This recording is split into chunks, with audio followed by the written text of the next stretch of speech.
Indian occupied Ladakh, Siachen, Pakistani region Gilgit Baltistan और Chinese सूबे Sinkiang के साथ वाक़े ये चाइनीज़ रीजन शिकस्गाम वैली या ट्रांस कराकोरम ट्रैक्ट है। इस रीजन का रकबा तकरीबन 5200 मरबा किलोमीटर के लगभग है। वैसे तो शिकस्गाम वैली चाइनीज़ सूबे सिंकियांग के एक इलाके के तौर पर एडमिनिस्ट्रेट की जाती है, लेकिन भारत इसे मतनाज़ा रीजन करार देता है और इसे क्लेम करता है और इस पर अपनी मलकियत का दावा करता है, जैसा कि वो अक्साई चीन, गिलगित बल्तिस्तान और आज़ाद कश्मीर पर भी करता है। बरतानिया से आज़ादी के बाद शिकस्गाम रीजन के कुछ इलाके के बारे में पाकिस्तान का भी ये ख्याल था कि ये इलाका पाकिस्तानी टेरिटरी होनी चाहिए। शुमाल में चूँकि पाकिस्तान का चीन के साथ कोई बॉर्डर तय ही नहीं था, लिहाजा चीन भी गिलगित बल्तिस्तान के कुछ एरियाज़ पर अपना दावा रखता था, जिनमें शिमशाल पास तक के इलाके और खुंजराब वगैरह का इलाका शामिल था। लेकिन 1963 के चाइना पाकिस्तान बॉर्डर मुआहदे के तहत चीन और पाकिस्तान ने इस रीजन में अपना बॉर्डर तय कर लिया था, जिसपे दोनों ममालिक अपने अपने दावे वाले कुछ इलाकों से दस्तबरदार हुए थे। भारत चूँकि पूरी रियासत कश्मीर पर अपनी मलकियत क्लेम करता है, लिहाजा वो चीन और पाकिस्तान के दरमियान होने वाले इस माहदे को नहीं मानता और इसे इनवैलिड करार देता है। दोस्तों, इस वीडियो में हम आपको चीन और पाकिस्तान के दरमियान इसी माहदे के बारे में बताएंगे। हम ये भी जानेंगे कि क्या पाकिस्तान ने 5000 मरबा किलोमीटर का ये इलाका शिकस्गाम वैली लूज़ किया भी या नहीं किया। वीडियो पूरी देखने पर आप यकीनन ये जान सकेंगे कि भारत और पाकिस्तान के दरमियान कश्मीर इशू हल होने की सूरत में इस माहदे का मुस्तकबिल क्या होगा।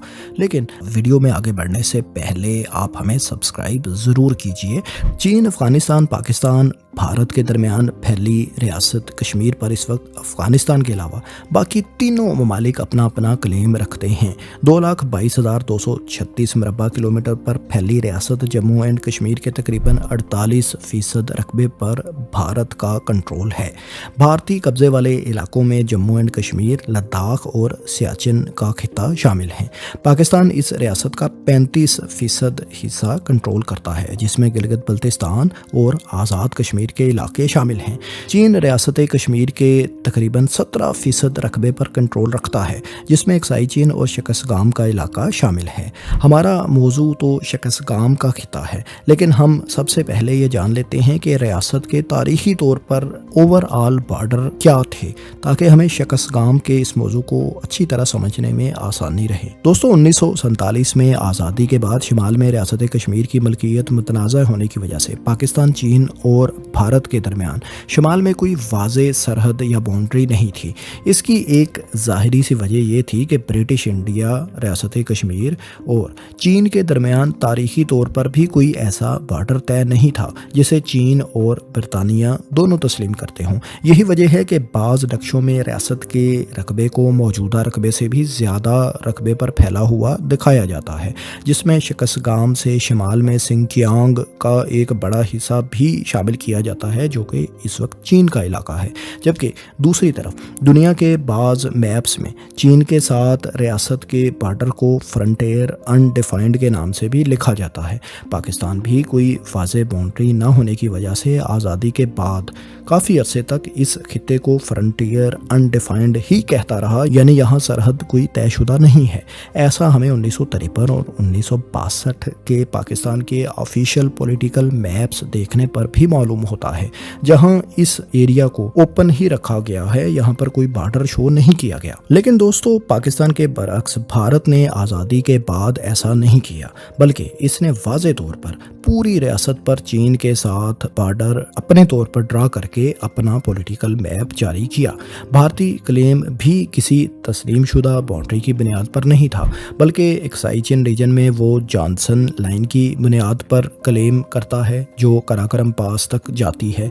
जॉनसन लाइन चूँकि सिर्फ अक्साई चीन की रीजन पर बाउंड्री लाइन ड्रा करती है, लिहाजा यहाँ से आगे रियासत के शुमाली हिस्से यानी गिलगित बल्तिस्तान में भारत का क्लेम एक ट्रेडिशनल यानी रवायती लाइन की बुनियाद पर है, जिसके मुताबिक शिकस्गाम वैली भी ریاست کشمیر ہی کا حصہ ہے، تو بھارت نے ظاہر ہے اس پورے علاقے کو بھی کلیم کر لیا۔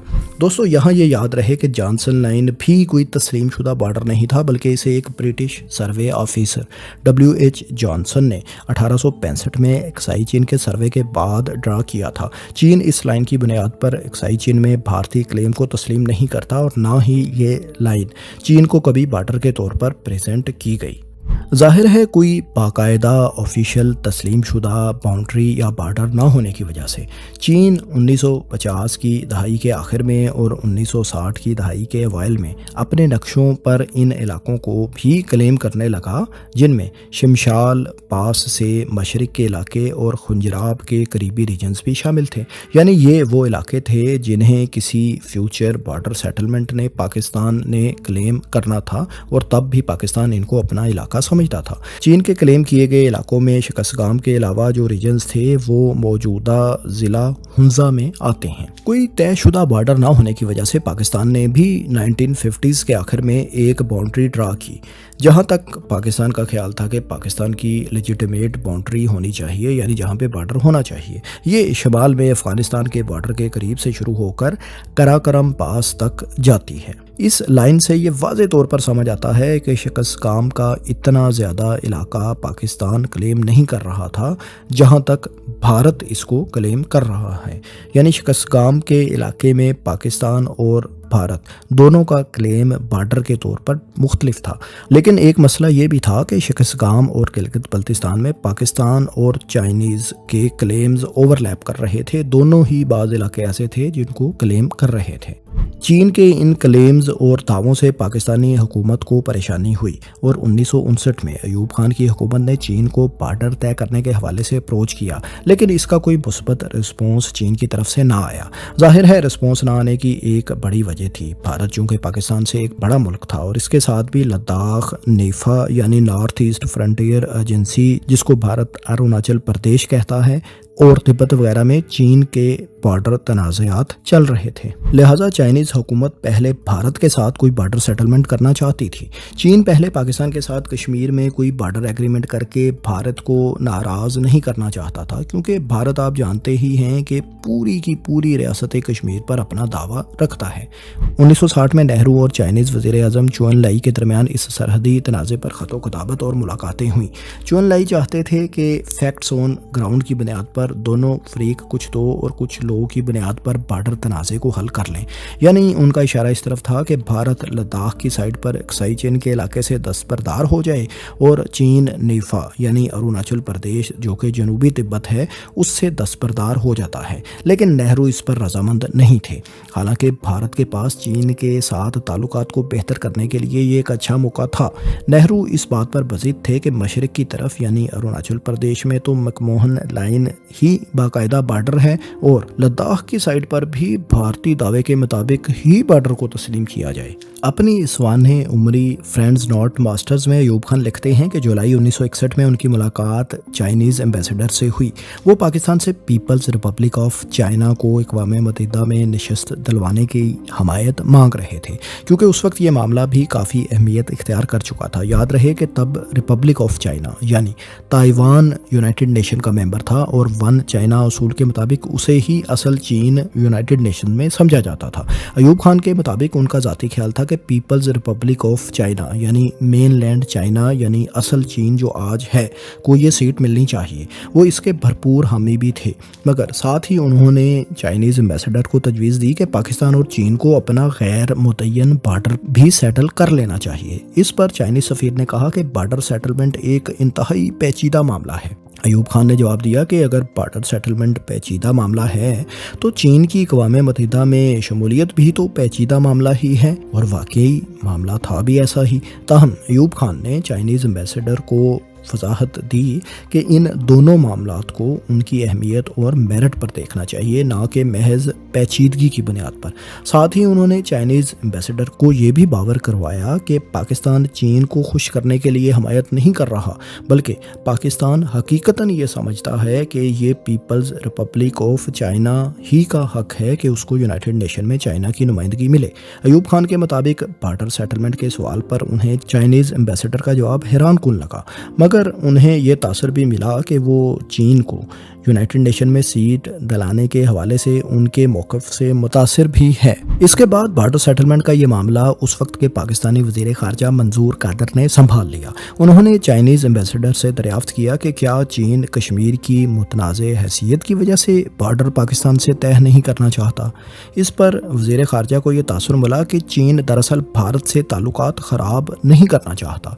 इस पर अयूब खान मज़ीद लिखते हैं कि हम बहरहाल चीन को ये बावर कराने में कामयाब हो गए कि पाकिस्तान सिर्फ 2 पॉइंट्स के दरमियान ही चीन के साथ बॉर्डर सेटल करना चाहता है। यहाँ अयूब खान ने ये तो नहीं बताया कि वो 2 पॉइंट्स कौन से थे, लेकिन जाहिर है ये शुमाल में अफगानिस्तान के बॉर्डर से कराकरम पास तक के ही 2 पॉइंट थे, यानी वही एरियाज जो उस वक्त पाकिस्तान के कंट्रोल में थे, यानी गिलगित बल्तिस्तान के इलाके, ना कि पूरे की पूरी रियासत कश्मीर की ईस्टर्न साइड जिसमें लद्दाख भी शामिल था जो कि भारत के कंट्रोल में था।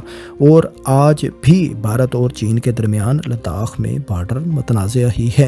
अयूब खान के मुताबिक इसके बाद चीन बॉर्डर इशू पर बात करने के लिए रजामंद हो गया। याद रहे कि ये वही वक्त था जब दिसंबर 1961 में Pakistan people's republic of China की यूएन में सीट की फेवर में वोट भी कर चुका था।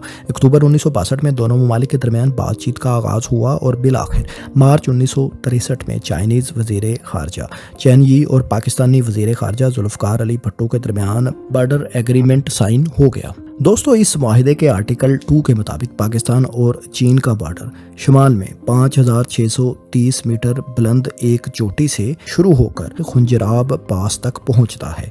खुंजराब पास के बाद जनूब की तरफ बॉर्डर केटू पीक, ब्रॉड पीक और गैशेब्रो माउंटेन से होता हुआ कराकरम पास तक पहुंच जाता है और ये वो मकाम है जहां चीन और पाकिस्तान का बॉर्डर ख़त्म हो जाता है। आपके जहन में शायद ये सवाल आ रहा हो कि भारतीय फोर्सेस का तो इस वक्त सियाचिन पर भी कंट्रोल है और वो इसे NJ 9842 पॉइंट से इंदिरा रिज तक क्लेम भी करती हैं, तो यहाँ से साउथ ईस्ट में कैसे और क्यों पाकिस्तान ने चाइना के साथ बॉर्डर तय कर लिया? तो दोस्तों, उसकी वजह यह है कि 1949 के सीज फायर लाइन माहिदे में NJ 9842 पॉइंट के आगे के रीजन के लिए मुबहम और गैर वाज़ेह अल्फाज thence north to the glaciers, यानी फिर आगे ग्लेशियर्स तक के अल्फाज इस्तेमाल किए गए थे। इसकी इंटरप्रिटेशन पाकिस्तान के मुताबिक यही थी कि NJ 9842 पॉइंट से कराकरम पास तक सियाचिन का इलाका पाकिस्तानी टेरिटरी है। दुनिया भर में तब इसी इंटरप्रिटेशन के मुताबिक नक्शे बनाए जाते थे। सियाचिन की पहाड़ी चोटियों और ऊपर जाने वाली मुहिमात को परमिशन भी पाकिस्तानी हुकूमत ही से लेना पड़ती थी। लिहाजा ये कंसिडर करते हुए कि सियाचिन भी पाकिस्तानी खिता है, 1963 का चाइना पाकिस्तान बॉर्डर तय किया गया था। भारत ने दरअसल सियाचिन पर कब्जा 2 दहाइयों बाद 1984 में एक मिलिट्री ऑपरेशन के जरिए किया था। भारत को खतरा था कि पाकिस्तान इस रीजन का कंट्रोल मुकम्मल तौर पर ही ना संभाल ले। सियाचिन में चूंकि ग्लेशियर्स और बुलंद पहाड़ी चोटियां हैं, लिहाजा यहाँ 1984 से पहले ना तो पाकिस्तान और ना ही भारत की मिलिट्री डिप्लॉयड थी। इस वक्त NJ 9842 पॉइंट से इंदिरा रिज तक के रीजन में भारतीय और पाकिस्तानी फोर्सेस आमने सामने की चोटियों पर हर वक्त मौजूद हैं। फोर्सेस की इस पोजीशन को एक्चुअल ग्राउंड पोजीशन लाइन भी कहा जाता है।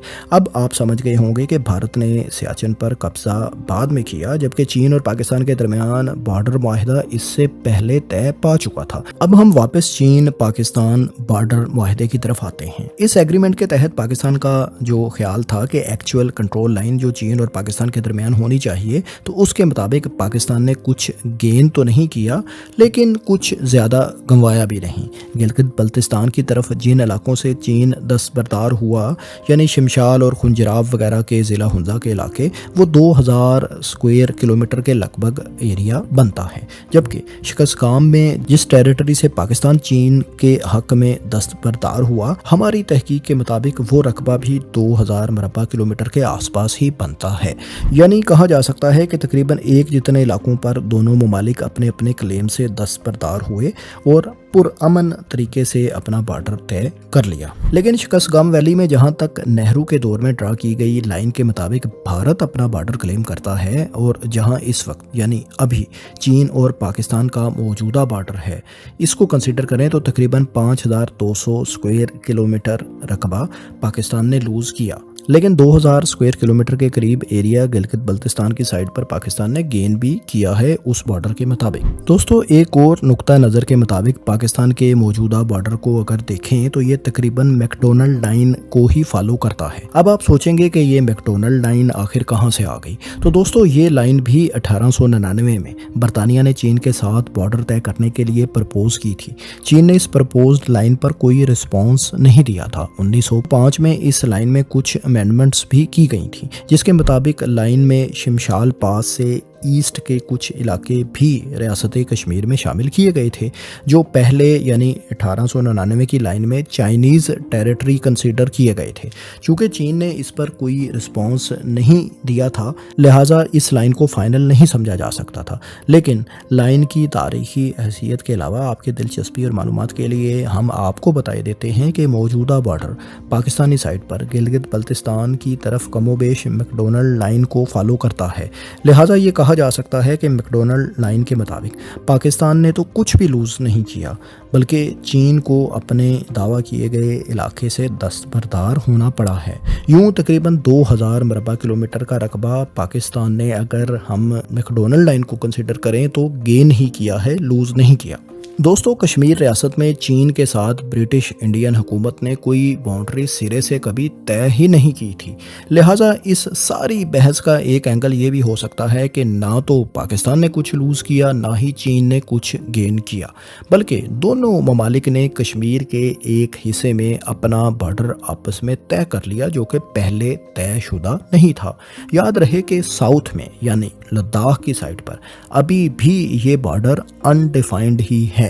بھارت جو پوری ریاست کشمیر پر اپنی ملکیت کلیم کرتا ہے، اس کا موقف ہے کہ یہ معاہدہ انویلڈ ہے، یعنی پاکستان اور چین اس ریجن پر ایک دوسرے کے ساتھ کوئی معاہدہ کر ہی نہیں سکتے تھے اور نہ ہی اس معاہدے کی کوئی قانونی حیثیت ہے۔ دوستو یہی وہ موو تھی جس کے تحت پاکستان اور چین کو ایک دوسرے کے قریب ہونے کا موقع ملا، اور آج یہ قربت بھارت کے لیے انتہائی تشویش کا باعث بن چکی ہے۔ لیکن دوسری طرف بھارت نے کشمیر میں بارڈر کے تنازع پر چین کے ساتھ 1962 میں جنگ کا راستہ اپنایا اور اکسائی چین کا علاقہ جو تقریباً 30,000 مربع کلومیٹر سے بھی زائد بنتا ہے، لوز کر دیا۔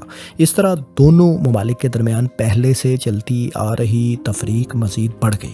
بعض ماہرین چین کی بھارت کو بارڈر سیٹلمنٹ کی آفر ٹھکرانے اور جنگ کا راستہ اپنانے پر تنقید کا نشانہ بناتے ہیں اور اسے نہرو کی تاریخی غلطی قرار دیتے ہیں۔ اب چونکہ کشمیر کا پورا خطہ ہی ایک متنازع ٹیریٹری ہے، لہٰذا مستقبل میں اس ایشو کے حل ہونے کی صورت میں 1963 کے معاہدے کو بات چیت کے لیے پاکستان اور چین ایک دفعہ پھر اوپن کریں گے۔ معاہدے کے آرٹیکل 6 کے مطابق بھارت اور پاکستان کے درمیان کشمیر ایشو کے حل ہونے کی صورت میں اس معاہدے کو ایک نئے مستقل معاہدے سے ریپلیس کیا جائے گا، لیکن اس شک میں واضح طور پر لکھا ہے کہ چین صرف اسی صورت میں نیگوشیٹ کرے گا، یعنی اس معاہدے پر دوبارہ بات کرے گا، اگر دوسری طرف خود مختار ریاست پاکستان ہو۔ یعنی یہ بھی کہا جا سکتا ہے کہ بھارت کے ساتھ چین اس حوالے سے دوبارہ سیٹلمنٹ یا نیگوشیٹ نہیں کرے گا۔ اس سے مراد آپ یہ بھی لے سکتے ہیں کہ چین کشمیر پر پاکستان کا حق تسلیم کرتا ہے، بھارت کا نہیں۔ دوستو شکستگام ویلی کے بعد اب ہم پاکستان اور بھارت کے درمیان ایک اور متنازع علاقے سر کریک کے بارے میں جانتے ہیں۔ پاکستان اور بھارت کے بارڈر کے انتہائی جنوب میں انڈس ریور ڈیلٹا پر واقع یہ 96 کلومیٹر طویل علاقہ سر کریک کہلاتا ہے۔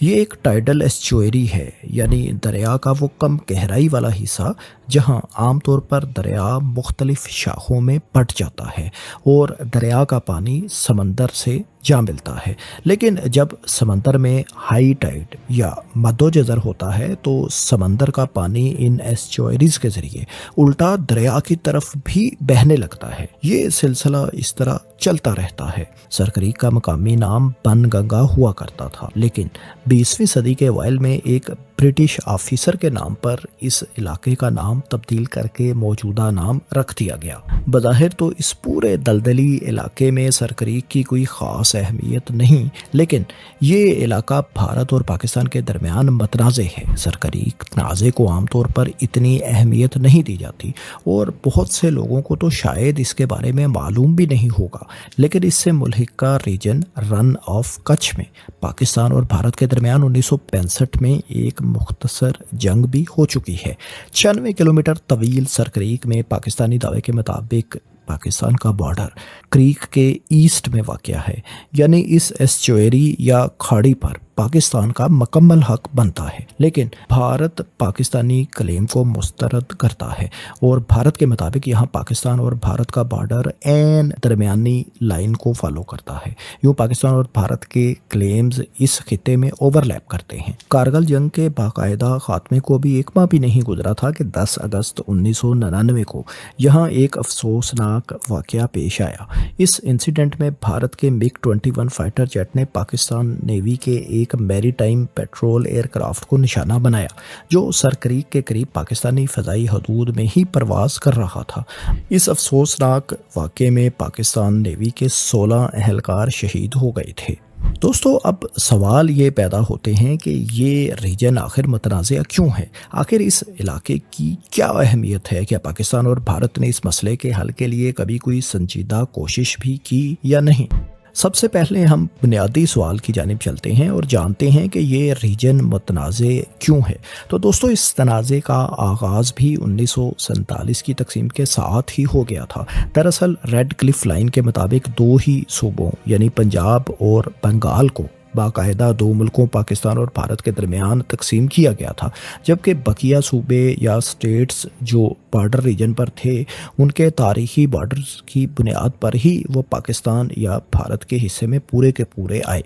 लेकिन यहाँ मसला ये था कि ब्रिटिश इंडिया के इन सूबों के दरमियान हदबंदी के हवाले से अगर कोई तनाज़ा मौजूद था या वाज़े तौर पर कोई बाउंड्री तयशुदा नहीं थी, डिमार्क्ड नहीं थी, तो वो इशू पाकिस्तान और भारत को भी विरासत में ऐसे ही मिला। ऐसा ही एक इशू गुजरात और सिंध के बॉर्डर पर भी था। ब्रॉडर पिक्चर को देखें तो मौजूदा गुजरात और सिंध का बॉर्डर ही दोनों ममालिक यानी पाकिस्तान और भारत का बॉर्डर होना चाहिए। लेकिन मामला इतना सीधा नहीं था, बल्कि गुजरात का शुमाली इलाका तब कच्छ की रियासत हुआ करता था। यहाँ बॉर्डर गैर वाज़े या अनडिमार्केटेड था। इसमें सरक्रीक का इलाका भी शामिल है जो कच्छ रीजन के साथ मगरिब में वाक़ है। उस दौर के अमेरिकन CIA के डिक्लासिफाइड डॉक्यूमेंट्स भी इसकी तस्दीक करते हैं।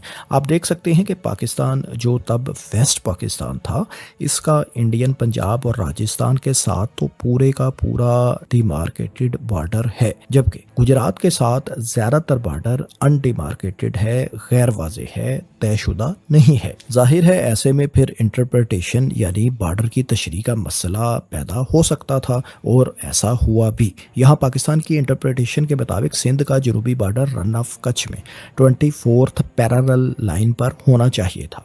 कच्छ का शुमाली इलाका जिसे ग्रेटर रन ऑफ कच्छ भी कहा जाता है, ये एक सीजनल सॉल्ट मार्श है, यानी बारिशों के मौसम में ये एक लैंड लॉक्ड समंदर होता है, जबकि खुश्की के दिनों में यहाँ सिर्फ ज़्यादा गहराई वाले इलाकों में ही पानी होता है, जबकि बकिया इलाका एक सफ़ेद नमक के सहरा का मंजर पेश कर रहा होता है। पाकिस्तान का मौक़िफ़ था कि इस इलाके में सरहद के तयन के हवाले से एक देरीना तनाज़ा पहले से मौजूद था। पाकिस्तान के मुताबिक सिंध के बाशिंदे तारीखी तौर पर रन ऑफ कच्छ के शुमाली हिस्से के महदूद वसाइल इस्तेमाल किया करते थे। पाकिस्तान का दावा इस बुनियाद पर भी था कि रन दरअसल एक इनलैंड या मुर्दा समंदर है, यानी पाकिस्तानी मौक़िफ़ के मुताबिक रन ऑफ कच्छ एक समंदर है, लिहाजा इसे बैनुल-अक़वामी कानून के तहत तकरीबन 2 बराबर हिस्सों में तकसीम किया जाना चाहिए और वो तकसीम की लाइन कमोबेश 24th पैरेलल लाइन ही को फॉलो करती है। इस हवाले से पाकिस्तान 1908 और 1909 के ब्रिटिश इंडिया के मैप्स का हवाला भी दे रहा था, जहां रन ऑफ कच्छ को समंदर ही का हिस्सा दिखाया गया था। दूसरी जानिब रन ऑफ कच्छ के बारे में भारत का मौक़िफ़ था कि यहाँ बॉर्डर का इशू था ही नहीं, बल्कि रन ऑफ कच्छ का शुमाल में जिस जगह इख्तिताम होता है वहाँ तक का सारा इलाका भारत का हिस्सा होना चाहिए। यानी भारत के मौक़िफ़ के मुताबिक पूरे का पूरा रन ऑफ कच्छ भारत ही की टेरिटरी बनती थी। भारत का ख्याल था कि इस रीजन में एक सर्वे करके बाउंड्री को बाकायदा तय कर लेना चाहिए जो कि पहले से तयशुदा नहीं थी। दोस्तों, यूँ रन ऑफ कच्छ में पाकिस्तान और भारत की मुख्तलिफ बॉर्डर तशरीह की वजह से दोनों ममालिक के क्लेम्स ओवरलैप कर रहे थे। इस तरह रन ऑफ कच्छ का तकरीबन 9100 मरबा किलोमीटर रकबा मुतनाज़ हो रहा था। दोनों ममालिक का क्लेम इस इलाके पर था। भारत ने अपने मौक़िफ़ के मुताबिक 1950 की दहाई में 24th पैरेलल लाइन से शिमाल में यानी मुतनाज़ इलाके में पोस्टें कायम करना शुरू कर दी, जिस पर पाकिस्तान को ज़ाहिर है एतराज़ था। फरवरी 1956 में इंडियन रिज़र्व पुलिस ने इलाके में मौजूद इंडस रेंजर्स की एक चौकी छठ बीट पर कब्जा कर लिया। ताहम पाकिस्तान की जानिब से कोई रद्द अमल ज़ाहिर नहीं किया गया और अपनी रेंजर्स को वापस बुला लिया गया। बाद 1956 से 1964 तक भारत और पाकिस्तान के दरमियान मुख्तलिफ लेवल्स पर इस मसले को हल करने के लिए मुज़ाकरात हुए, लेकिन वो नतीजा के साबित ना हो सके। भारत जारहाना इक़दाम करता रहा और भारतीय बॉर्डर पेट्रोल आहिस्ता आहिस्ता आगे बढ़ने लगे ताकि पूरे इलाके पर कब्जा कर सके। जनवरी 1965 के आखिर तक भारतीय पेट्रोलिंग दस्ते इंडस रेंजर्स की चौकियों मारा, रहीम की बाजार, डिंग, किंजरकोट और सुतियार तक पहुंचने लगे। भारतीय दस्ते अक्सर पाकिस्तानी चौकियों के इंतहाई करीब से गुजरते और बाज़ जगहों पर यह फासला 300 मीटर से भी कम हो जाया करता था। भारत के मुसलसल जारहाना इक़दामात के बाद पाकिस्तान के पास ऑप्शंस महदूद थे। पाकिस्तान की 8th इन्फेंट्री डिवीज़न के general officer commanding major general Tikka Khan ने इंडस रेंजर्स को हुक्म दिया कि वो किंजर कोट किला पर कब्जा करें, जो पाकिस्तान ही की सरजमीन में पाकिस्तान के मुताबिक बनता था, लेकिन भारत ने इस पर दावा भी कर रखा था और कब्जा भी किया हुआ था। 22 फरवरी 1965 को पाकिस्तानी फ़ौज ने किंजर कोट किला का कंट्रोल हासिल कर लिया। इसके रद्द अमल में भारत ने पहले तो मुतनाज़ा इलाके में नई चौकियों का क़याम अमल में लाना शुरू कर दिया और साथ ही पहले से मौजूद चौकियों की रीइंफोर्समेंट भी शुरू कर दी। इसके अलावा भारत ने अपनी 31st इन्फेंट्री ब्रिगेड को धरंगादरा से भोज मुंतकिल होने का हुक्म दिया। इस तरह भारत ने मज़ीद कशीदगी पैदा की और वाज़े कर दिया कि वो इस मसले को हल करने के लिए ताकत का इस्तेमाल करने का इरादा ही रखता है। जब भारतीय फ़ौज के रेगुलर यूनिट्स की रन ऑफ कच्छ में नकलो हरकत की इतलात पाकिस्तान को मिली तो GHQ से 8th डिवीज़न को अहकामात मिले कि वो इस सूरत हाल का अमली कंट्रोल संभाले। मज़ीद इक़दामात के तौर पर भारत ने गल्फ़ ऑफ कच्छ में बहरी मशक़ें भी शुरू कर दी, जो भारतीय ज़ाइम का एक और वाज़ेह इशारा था। भारतीय मिलिट्री ने मुश्तरका सर्विसेज की एक्सरसाइज को एरो हेड का नाम दिया। ये मशक एक brigade group, aircraft carrier INS Vikrant और कई डिस्ट्रॉयर्स और फ्रैगेट्स पर मुश्तमिल थी। भारतीय इक़दामात के 22 मार्च 1965 के दौरान कशीदगी में मज़ीद इजाफा होता चला गया। 16 मार्च 1965 को 8th इन्फेंट्री डिवीज़न के GOC major general Tikka Khan ने 51st ब्रिगेड के हेडक्वार्टर बदीन और अगले मोर्चों का दौरा किया और कोयटा में मौजूद 6th ब्रिगेड को हुक्म दिया कि वो आगे बढ़ने के लिए तैयार रहे। कशीदा होती हुई सूरत हाल के पेश नज़र 51st ब्रिगेड ने ऑपरेशन डेजर्ट हॉक के तहत 9 और 10 अप्रैल की दरमियानी शब भारत की सरदार पोस्ट पर हमला कर दिया, जो मुतनाज़ रीजन में पाकिस्तानी गैर मुतनाज़ इलाके के इंतहाई करीब वाक़ थी। भारतीय फोर्सेस को इस हमले की वजह से भारी जानी नुकसान उठाना पड़ा। पाकिस्तान ने भारतीय फोर्सेस के 21 एहलकारों को गिरफ्तार भी किया, जिनमें एक मेजर भी शामिल थे। यूं रन ऑफ कच्छ की सरहद पर भारत और पाकिस्तान की फोर्सेस के दरमियान होने वाला पहला मार्का भारत की शिकस्त पर ख़त्म हुआ। अप्रैल के अवाइल में 6th ब्रिगेड भी मुतनाज़ा बॉर्डर के करीब ही इसी खित्ते में डिप्लॉय हो चुकी थी। फिर दोस्तों, अप्रैल के आखिर में 26 अप्रैल को 6th ब्रिगेड ने भारतीय चौकियों पर हमला किया और इसके नतीजे में सेराबिट और बेयारबिट चौकियां अपने कंट्रोल में ले ली। सेराबिट पाकिस्तानी इलाके में भारतीय चौकी थी। इस कामयाबी के बाद साउथ की जानिब रन ऑफ कच्छ में टिक्का खान मज़ीद ऑपरेशन लॉन्च करना चाहते थे। पाकिस्तान की साइड से इस खित्ते का जोग्राफिया और रसद का इंतज़ाम किसी भी ऑपरेशन के लिए साजगार था, जबकि रन ऑफ कच्छ तक पहुंचने के तमाम रास्ते भारत की तरफ से इंतहाई दुश्वार शुक्रगुजार थे। पाकिस्तानी फोर्सेस के लिए बदीन का railway station Indian claim line से महज 41 किलोमीटर शुमाल में था, जबकि भारत का बॉर्डर से करीब तरीन रेलवे स्टेशन भोज में 110 किलोमीटर के फासले पर जुनूब पे था। यानी सप्लाईज और ट्रूप्स की मूवमेंट के हवाले से पाकिस्तान को वाज़ेह एडवांटेज था। इस मौका पर मजीद ऑपरेशन लॉन्च करने से पाकिस्तान को मजीद कामयाबी भी मिल सकती थी। पलड़ा भी पाकिस्तान का भारी था और इसके लिए पाकिस्तानी फोर्सेस तैयार भी थी, लेकिन अयूब खान ने मजीद कोई ऑफेंसिव लॉन्च करने की इजाज़त नहीं दी। हालांकि इस वक्त ये एक अच्छा मौका था जब 3 साल पहले भारतीय फोर्सेस को एक्साई चिन में चीन के हाथों जिल्लत आमेज शिकस्त का सामना करना पड़ा था और भारत के पास मिलिट्री हार्डवेयर भी पाकिस्तान के मुकाबले में जदीद नहीं था। अयूब खान के इस फैसले पर बाज़ मिलिट्री हलकों की तरफ से तनकीद भी की जाती है। 28 अप्रैल को ब्रिटिश प्राइम मिनिस्टर ने सीज फायर प्रपोज किया, जिसे भारत ने और पाकिस्तान ने भी एडवांटेज में होने के बावजूद कबूल कर लिया। दोनों ममालिक ने 30 जून 1965 को एक माहिदे पर दस्तखत किए, जिसके तहत पाकिस्तान और भारत मुतनाज़ा रीजन से अपनी अपनी फोर्सेज वापस बुलाने पर राज़ी हुए और बैनुल-अक़वामी ट्रिब्यूनल के ज़रिए इस मसले को हल करना तय पाया। 1968 में Indo Pakistan western boundary case tribunal के फैसले के मुताबिक पाकिस्तान को रन ऑफ कच्छ में अपने क्लेम किए गए 90% इलाके से दस्तबरदार होना पड़ा, जबकि सिर्फ 10% रकबा पाकिस्तान के हिस्से में इस ट्रिब्यूनल के फैसले के नतीजे में आया। बैनुल-अक़वामी ट्रिब्यूनल के फैसले के बाद फिर एक नए तनाज़े सर क्रीक डिस्प्यूट ने जन्म लिया।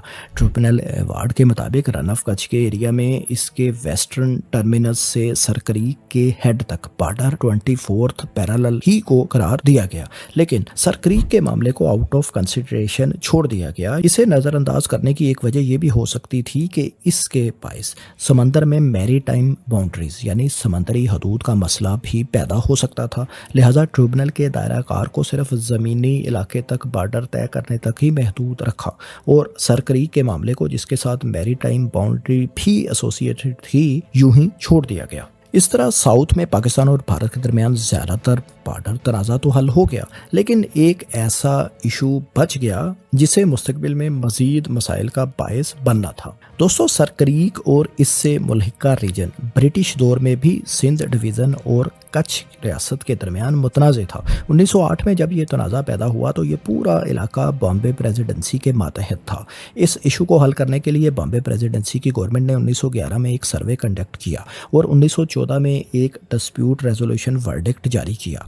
इस वर्डिक्ट के मुताबिक सिंध और कच्छ के दरमियान बॉर्डर सर क्रीक से मशरिक की जानिब करार दिया गया और यही पाकिस्तान का इस बारे में मौक़िफ़ आज भी है। लेकिन भारत इसको कबूल नहीं करता। भारत का दावा है कि ये क्रीक साल के ज़्यादातर हिस्से के दौरान नेविगेबल रहती है, लिहाजा यहाँ थालविक प्रिंसिपल अप्लाई होना चाहिए। थालविक असूल के मुताबिक कोई दो रियासतों के दरमियान अगर वाटर चैनल हो तो बाउंड्री मेन नेविगेबल चैनल के दरमियानी रास्ते को फॉलो करती है, लेकिन इस पर पाकिस्तान का एतराज़ है कि ये एक टाइडल एस्चुअरी है, एक खाड़ी है, कोई प्राइमरी दरिया या नॉन टाइडल एस्चुअरी नहीं है, लिहाजा यहाँ ये असूल अप्लाई नहीं होता। यूँ इस चैनल के हवाले से पाकिस्तान और भारत की मुख्तलिफ इंटरप्रिटेशंस की वजह से यहाँ दोनों ममालिक के क्लेम्स ओवरलैप करते हैं। अब दोस्तों, हम ये जान लेते हैं कि दोनों ममालिक के इन ओवरलैपिंग क्लेम्स की वजह से आखिर क्या कुछ स्टेक पर है। ये इलाका तो कोई ख़ास अहमियत नहीं रखता, दलदली सा इलाका है।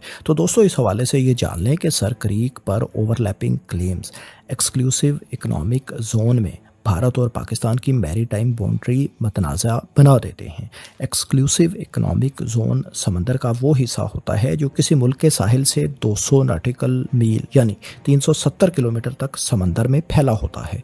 इस इलाके में उस मुल्क को फिशिंग, ऑयल एंड गैस या किसी भी किस्म के मादनी ज़खायर की एक्सप्लोरेशन और एक्सट्रैक्शन के खसूसी हकूक़ हासिल होते हैं, या दूसरे लफ्ज़ों में ये समंदरी हदूद उसी मुल्क की मलकियत होती है। अब दोस्तों, अगर सर क्रीक में पाकिस्तानी क्लेम के मुताबिक बॉर्डर तस्लीम कर लिया जाए तो एक्सक्लूसिव इकनॉमिक जोन के एक हिस्से में पाकिस्तान भारत के साथ मैरीटाइम बाउंड्री ईस्ट यानी राइट की तरफ शिफ्ट हो जाएगी, لیکن سر کریک میں اگر باؤنڈری یا بارڈر بھارتی کلیم کے مطابق یعنی درمیانی لائن کو تسلیم کیا جائے تو بھارت کی پاکستان کے ساتھ میری ٹائم باؤنڈری لیفٹ یعنی مغرب ویسٹ کی جانب شفٹ ہو جائے گی، لیکن کسی بھی صورت میں 1000 سے 1500 مربع کلومیٹر کا سمندری رقبہ ایکسکلوسیو اکنامک زون یا تو پاکستان یا پھر بھارت کی جانب چلا جائے گا۔ رپورٹس کے مطابق اس متنازعہ ریجن میں آف شور تیل اور گیس کے ذخائر بھی موجود ہیں۔ یہی وجہ ہے کہ دونوں میں سے کوئی بھی ملک دوسرے کے حق میں دستبردار ہو کر ان پوٹینشیل معدنی ذخائر سے ہاتھ نہیں دھونا چاہتا۔ معدنی ذخائر کے علاوہ سر کریک کا دلدلی علاقہ فشنگ کے حوالے سے کافی رچ ہے۔ اس دلدلی علاقے میں کوئی واضح باؤنڈری نہ ہونے کی وجہ سے انڈین اور پاکستانی مچھیرے اکثر دوسرے ملک کی حدود میں چلے جاتے ہیں اور انہیں دوسرے ملک کی فورسز کیپچر کر لیتی ہیں۔ حالانکہ انجانے میں ہونے والی اس غلطی کے لیے مچھیروں کو انٹرنیشنل لاء کے مطابق ان کی کشتی سمیت واپس جلد چھوڑ دینا چاہیے، لیکن یہ بدقسمت مچھیرے سالوں دوسرے ملک کی جیلوں میں قیدی کے طور پر گزارتے ہیں۔ پاکستان اور بھارت کے درمیان اس مسئلے کو حل کرنے کے لیے 1990 کی دہائی سے 2012 تک اس ایشو سے متعلق بات چیت کے کئی راؤنڈز ہوئے، لیکن کوئی خاطر خواہ نتیجہ نہیں نکلا۔ بھارت یہاں پہلے میری ٹائم باؤنڈری طے کرنا چاہتا ہے، لیکن اس پر پاکستان کا اعتراض ہے۔ پاکستان کا ماننا ہے کہ پہلے سر کریک میں باؤنڈری فائنل کی جائے تو اس کے بعد میری ٹائم باؤنڈری فائنل کرنی ویسے ہی آسان ہو جائے گی، کیونکہ وہ اسی کی بنیاد پر تو طے ہونی ہے۔ دوستو یہاں یہ بھی یاد رہے کہ سر کریک کیونکہ ایک دلدلی علاقہ ہے اور سمندر کا پانی اس علاقے میں اکثر آ جاتا ہے، تو اس خطے کی حیت اور اس کی زمینی ساخت وغیرہ میں بھی تبدیلی آتی رہتی ہے، اور اس خطے کے کسی بھی حل کی صورت میں دونوں ممالک کو آس پاس کے کچھ نہ کچھ علاقے سے اور سمندری حدود سے دستبردار ہونا پڑ سکتا ہے۔ دوستو شکستگام ویلی اور سر کریک ڈسپیوٹ کے بارے میں ہم نے آپ کو تفصیل سے آگاہ کیا۔ اب ہم پاکستان اور بھارت کے درمیان ایک اور متنازع علاقے اور دنیا کے بلند ترین محاذ جنگ سیاچن کے بارے میں جانتے ہیں۔ گلگت بلتستان، چائنیز شکستگام ویلی اور لداخ کے درمیان واقع یہ سیاچن کا متنازع خطہ ہے۔ تقریباً 2550 مربع کلومیٹر رقبہ پر پھیلے اس خطے کو دنیا کا بلند ترین بیٹل فیلڈ یعنی میدان جنگ بھی کہا جاتا ہے۔ اس ٹرائی اینگولر ریجن میں دنیا کا دوسرا سب سے بڑا non polar glacier Siachen glacier بھی واقع ہے، جو 700 مربع کلومیٹر کے رقبے پر پھیلا ہوا ہے اور 76 کلومیٹر طویل یہ گلیشیئر ہے۔ اس ریجن میں پاکستان کے دعووں کے مطابق گلگت بلتستان کا بارڈر کراکرم پاس کے قریب جا کر ختم ہوتا ہے، یعنی پاکستان پورے سیاچن کے خطے کو پاکستانی ٹیریٹری کلیم کرتا ہے۔ دوسری طرف اگر بھارت کا موقف درست مان لیا جائے اور جہاں اس وقت دونوں ممالک کی افواج آمنے سامنے کی پہاڑیوں پر موجود ہیں، تو متنازع لداخ کی سرحد شکستگام ویلی میں اندرا رج تک پہنچ جاتی ہے۔ اب دوستو سوال یہ پیدا ہوتا ہے کہ کشمیر، جس کی ملکیت پہلے ہی سے پاکستان اور بھارت کے درمیان متنازع ہے، اس بڑے خطے میں یہ ایک اور چھوٹا سا متنازع ریجن آخر کیسے وجود میں آیا؟ دوستو سیاچن تنازع کی یہ کہانی شروع ہوتی ہے پہلی انڈو پاک جنگ 1947-48 سے، جو آزادی کے فوراً بعد ہی شروع ہو گئی تھی۔ اس جنگ میں پاکستان نے کشمیر کا ایک بڑا حصہ بھارت سے آزاد کروایا، لیکن جنگ ختم ہونے سے پہلے ہی بھارت یہ مسئلہ لے کر اقوام متحدہ میں پہنچ گیا۔ اقوام متحدہ کی مداخلت کے نتیجے میں دونوں ممالک کے درمیان کراچی معاہدے کے تحت ایک سیز فائر لائن طے ہوئی۔ یہ لائن جنوب میں Azad Kashmir, Indian illegally occupied Kashmir اور پاکستان کے سنگم سے شروع ہو کر شمال مشرق کی طرف بڑھتی ہوئی 35 ڈگری عرض بلد شمالی اور 77 ڈگری طول بلد مشرق میں ایک پوائنٹ پر ختم ہوئی، جسے NJ 9842 بھی کہا جاتا ہے۔ لیکن اس پوائنٹ سے آگے چین کی سرحد تک کوئی واضح لائن کھینچنے کی بجائے معاہدے میں غیر واضح الفاظ دینس نارتھ ٹو دا گلیشیئرز، یعنی پھر شمال کی طرف گلیشیئرز تک کے الفاظ استعمال کیے گئے۔ یہی غیر واضح مبہم چند الفاظ بعد میں ایک بڑے جغرافیائی اور ملٹری تنازع کی بنیاد بنے، جن کی وجہ سے سیاچن کا برف سے ڈھکا ریجن آگ اور گولہ بارود کی لپیٹ میں بھی آیا اور دنیا کا بلند ترین میدان جنگ بھی بن گیا۔ دوستو یاد رہے کہ پانی تو 0 ڈگری सेंटीग्रेड पर ही बर्फ़ बनना शुरू होता है और सियाचिन में एवरेज टेम्परेचर -15 डिग्री सेंटीग्रेड रहता है, जबकि मौसम सरमा में ये -50 डिग्री सेंटीग्रेड तक भी गिर जाता है। अब सोचे ज़रा, ये वो दर्जा हरारत है जिसमें सांस लेते हुए भी इंसान को दुश्वारी होती है और यख बस्ता हवाएं तो खंजर की मानिंद इंसानी जिस्म को चीर देती हैं। लेकिन मौसम की इन सभी सख्तियों के बावजूद पाकिस्तान और भारत की मिलिट्री साल के 12 महीने यहाँ पर सतह समंदर से 5,500 मीटर से भी बुलंद पहाड़ों पर अपनी पोस्टों पर मौजूद रहती हैं। दोस्तों, कराची मुआहदे के बाद एक तवील अरसे तक दुनिया के ज़्यादातर नक्शों में इस खित्ते को पाकिस्तान की इंटरप्रिटेशन के मुताबिक ही दिखाया जाता रहा, यानी पाकिस्तान यानी गिलगित बल्तिस्तान का हिस्सा। इन नक्शों पर वाज़े तौर पर सियाचिन ग्लेशियर और इसकी ईस्टर्न साइड की चोटियों समेत गिलगित बल्तिस्तान को NJ 9842 से कराक्रम पास तक दिखाया जाता था। इस ज़माने में सियाचिन ग्लेशियर के इतराफ़ की पहाड़ी चोटियों की मुहिम्मात के लिए जाने वाले मगरबी कोह पैमाओं को अप्रूवल भी पाकिस्तानी हुकूमत ही की तरफ से मिलती थी। 1957 में ब्रिटिश कोह पैमा एरिक शिप्टन ने बिलाफोंड ला यानी बिलाफोंड पास के रास्ते सियाचिन जाने और सालतोरो कांगरी यानी सालतोरो पीक का सर्वे करने की इजाज़त भी पाकिस्तान ही से ली थी। सिर्फ 5 बरस बाद 1962 में एक जापानीज़ और पाकिस्तानी टीम ने मिलकर सालतोरो कांगरी की चोटी सर की, यानी हम कह सकते हैं कि दुनिया में पाकिस्तान की इंटरप्रिटेशन को ही दुरुस्त समझा जा रहा था। दोस्तों, आगे बढ़ने से पहले हम सियाचिन के इस मतनाज़ा मलकियत वाले रीजन को एक्सप्लेन कर लेते हैं ताकि इस पेचीदा खित्ते की एक तस्वीर और नक्शा आपके जहन में बन जाए और समझना आपके लिए आसान रहे। दोस्तों, ये सियाचिन ग्लेशियर है। इसकी मगरबी साइड पर सालतोरो रेंज यानी सालतोरो का पहाड़ी सिलसिला है, जो कराक्रम पहाड़ी सिलसिले की ही एक सब रेंज है। वेस्टर्न साइड से मगरबी साइड से ग्लेशियर तक रसाई के लिए 3 अहम पासेस का इस्तेमाल किया जाता है। NJ 9842 से शमाल की तरफ जाएं तो पहला पास ग्यांग ला आता है, इसके बाद अगला पास बिलाफोंड ला है और फिर सिया ला नाम का तीसरा पास आता है। पासेस आमतौर पर बुलंद पहाड़ी सिलसिलों में वो मकामात होते हैं जो आसपास की पहाड़ी चोटियों की निस्बतन कम बुलंद होते हैं और इस रास्ते के ज़रिए पहाड़ों की एक जानिब से दूसरी तरफ तक रसाई मुमकिन हो जाती है। सियाचिन तक वेस्टर्न साइड से रसाई के लिए जिन पासेस के बारे में हमने आपको बताया, इनके तरफ भी जाहिर है पहाड़ी चोटियां हैं जो बुलंद हैं।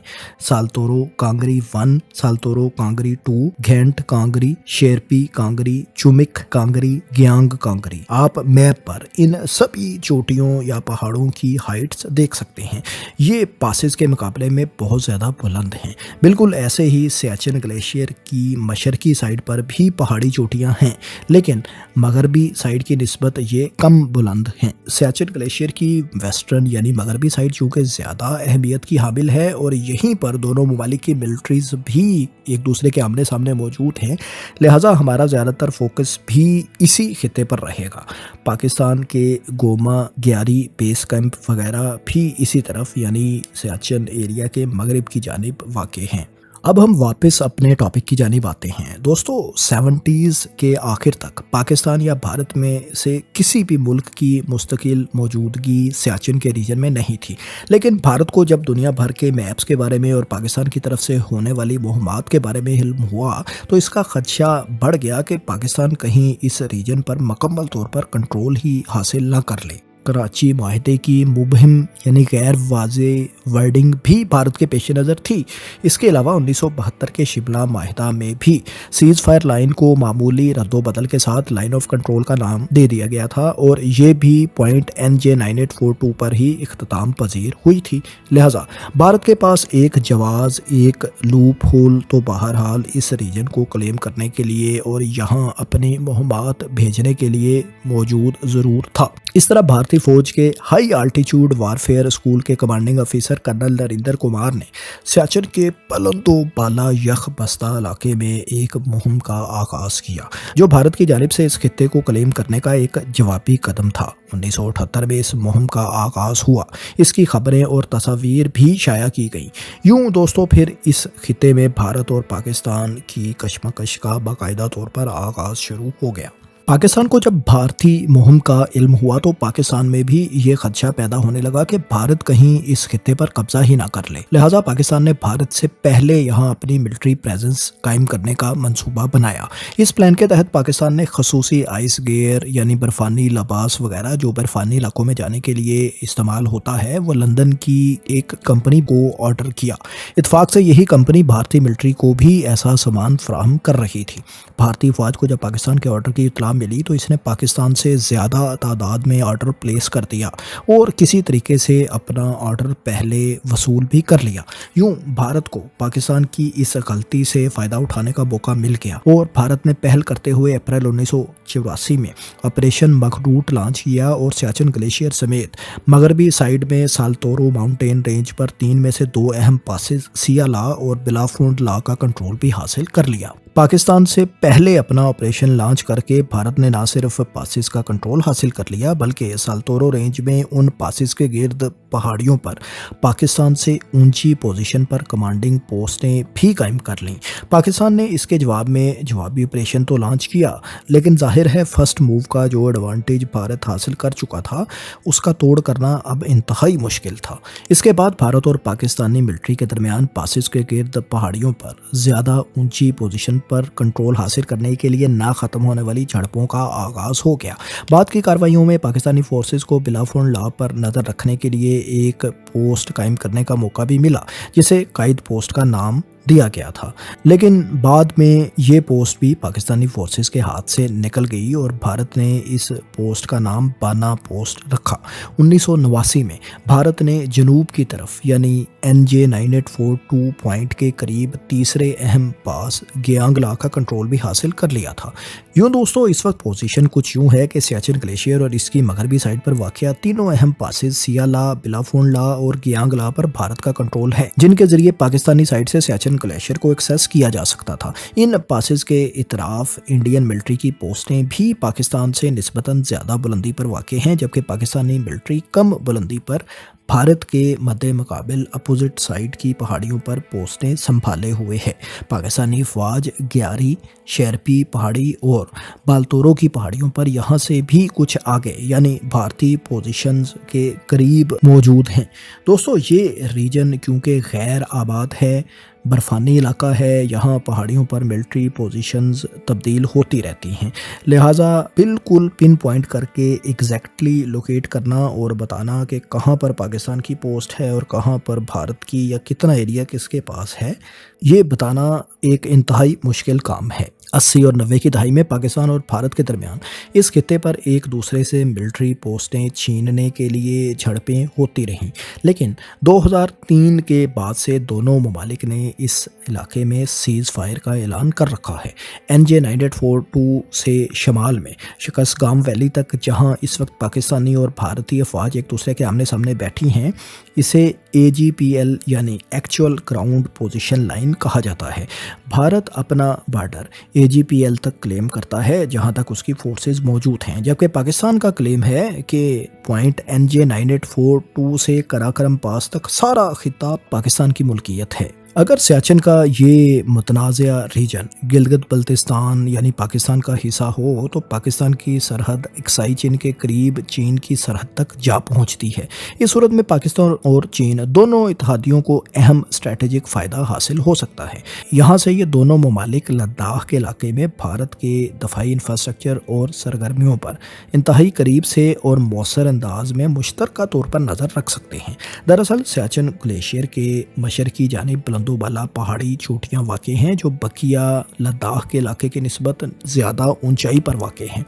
यहाँ चीन के साथ साथ पाकिस्तान की भी मौजूदगी और पहाड़ों की सूरत में कुदरती रुकावट भारतीय अफवाज की लद्दाख में नकलो हरकत को मज़ीद महदूद करने के साथ साथ इलाके में निगरानी और कंट्रोल के लिए एक नुमायाँ जोग्राफियाई बरतरी पाकिस्तान को भी चीन के साथ साथ फराहम कर सकती है। स्ट्रेटेजिक नुक्ता नज़र से ये सूरत हाल भारत के लिए शमाली लद्दाख में जारी अपने इंतहाई अहम इंफ्रास्ट्रक्चर मंसूबों जैसा कि दौलत बेग ओल्डी रोड पर वर्किंग को मज़ीद मुश्किल बना सकती थी। ये स्ट्रेटेजिक और मिलिट्री लिहाज से इंतहाई अहम सड़क अपने तकमील के آخری مراحل میں پہنچ چکی ہے۔ چین پہلے ہی اس منصوبے پر کھل کر اعتراض کر چکا ہے، اور اگر پاکستان بھی اس خطے میں چین کے ساتھ شامل ہو تو بھارتی دفاعی حکمت عملی پر دو طرفہ دباؤ مزید بڑھ سکتا ہے۔ اس کے علاوہ علاقے میں موجود بھارت کی دولت بیگ اولڈی ایئر بیس کی بھی مؤثر نگرانی اس علاقے سے رکھی جا سکتی ہے۔ دوستو، دنیا کے بلند ترین بیٹل فیلڈ میں اس وقت سیز فائر ہے، لیکن یہاں موجود رہنے کی فائنینشیل اور ہیومن کاسٹ بہت بھاری ہے جو دونوں ممالک برداشت کر رہے ہیں۔ یہاں جنگ سے زیادہ موسم کی سختیوں سے یعنی فراس بائٹ اور سانس کی بیماریوں نے فوجیوں کو نقصان پہنچایا ہے۔ کئی کیسز میں یہاں برفانی تودے گرنے سے فوجیوں اور ان کے ساتھ کام کرنے والے سویلینز کی اموات واقع ہوتی ہیں۔ 2012 میں ایک ایسے ہی واقعے میں پاکستانی ملٹری کے 129 افراد کے علاوہ 11 سویلین بھی شہید ہو گئے تھے۔ اوورآل دونوں طرف سے جنگ اور دوسرے حادثات کے نتیجے میں 2700 سے 3000 کے لگ بھگ افراد اس خطے میں اب تک جان کی بازی ہار چکے ہیں۔ یہاں دونوں ممالک کی 150 کے لگ بھگ ملٹری پوسٹ قائم ہیں۔ گلیشیئرز میں ملٹری اور ملٹری مشینری کی موجودگی کے ماحولیاتی خدشات بھی انتہائی سنگین ہیں۔ بھاری توپ خانے، دھماکہ خیز مواد اور فوجی نقل و حمل کے باعث یہاں کی برف میں زہریلے کیمیکل اور دھاتوں کے اثرات شامل ہو رہے ہیں۔ یہ ذرات بعد ازاں انڈس ریور میں بھی شامل ہوتے ہیں اور پانی کے معیار کو ظاہر ہے متاثر کر رہے ہیں۔ فوجی اڈوں اور سپلائی کے دوران پیدا ہونے والا کچرا، پلاسٹک، دھاتیں اور ایندھن کا رسنا گلیشیئرز کے نکلنے کی رفتار کو تیز کر رہے ہیں۔ ایسے میں دوستو، سیاچن کے اس خطے کو ڈی ملٹرائز کرنے کی ماحولیاتی ضرورت بھی انتہائی اہم ہے۔ ماضی میں یہاں سے پیچھے ہٹنے اور اس ریجن کو ڈی ملٹرائز کرنے کی بحث بھی ہوتی رہی ہے، لیکن بھارت کا موقف ہے کہ اگر پاکستان AGPL یعنی ایکچوئل گراؤنڈ پوزیشن لائن تک بھارت کا بارڈر تسلیم کر لے تو ایسا ممکن ہے، ورنہ نہیں۔ ایسا شاید ممکن بھی ہو سکتا تھا، لیکن یہاں ٹرسٹ فیکٹر کی کمی ہے، کیونکہ پاکستانی فوج 1999 میں کارگل سیکٹر میں خفیہ آپریشن کے ذریعے بھی سیاچن کے ایریے کی سپلائی کاٹنے کی کوشش کر چکی ہیں۔ لہٰذا ایسے میں بھارت کسی واضح معاہدے کے بغیر یہاں سے پیچھے ہٹنے کے لیے تیار نہیں۔ دوستو، پاکستان اور بھارت کے دہائیوں پرانے ڈسپیوٹس پر مشتمل یہ تفصیلی ویڈیو، جس میں ہم نے آپ کو سرخریک ڈسپیوٹ، شکسکام ویلی ڈسپیوٹ اور سیاچن تنازع کے بارے میں میپس اینیمیشن کی مدد سے تفصیل سے سمجھایا، آپ کو کیسی لگی؟ کمنٹس میں اپنی قیمتی رائے سے ضرور آگاہ کریں، اور اس طرح کی معلوماتی تحقیقاتی ویڈیوز آئندہ بھی دیکھنے کے لیے بگ سوچو کو سبسکرائب کر لیں۔ شکریہ۔